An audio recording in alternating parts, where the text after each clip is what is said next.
আসসালামু আলাইকুম। আবারও নতুন একটা ভিডিওতে আপনাদের সবাইকে ওয়েলকাম। আজকে হটডগ বানাবো। তার জন্য এখানে আমি 500 গ্রাম চিকেনকে কিমা করে নিয়ে তাতে একে একে স্ক্রিনে মেনশন করা সবগুলো ড্রাই স্পাইসেস দিয়ে দিচ্ছি। ভালো করে মিক্স করে এবার আমি হাতের সাহায্যে সসেজের শেপ দিয়ে নিব। আপনারা চাইলে এই পুরো স্টাফিংটাকে পাইপিং ব্যাগে ফিল করে তারপরও শেপ দিতে পারেন, বাট আমি অত ঝামেলা না করে নর্মালি হাতের সাহায্যে করে নিচ্ছি। এই তো এভাবে এরপর এগুলোকে ভেজে নিচ্ছি।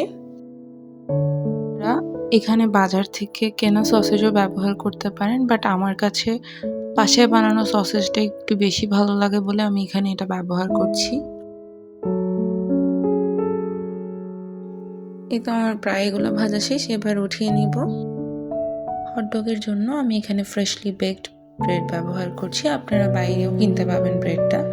এরপর লেটুস, ফ্রেশলি মেড সসেজ, উপর থেকে গাজর কুচি ছড়িয়ে দিয়ে এবার কেচাপ মেয়োনিজ দিলেই তৈরি হয়ে যাবে আমাদের হটডগ। অনেক ইজি একটা রেসিপি বা নাস্তা যাই বলেন বিকালের জন্য। আমি আরেকটু সুন্দর করতে চেষ্টা করছিলাম, বাট তারপরও মেসি হয়ে গেছে। যাই হোক, আজকে এতটুকুই। আবার একটা নতুন ভিডিওতে দেখা হবে। খোদা হাফেজ।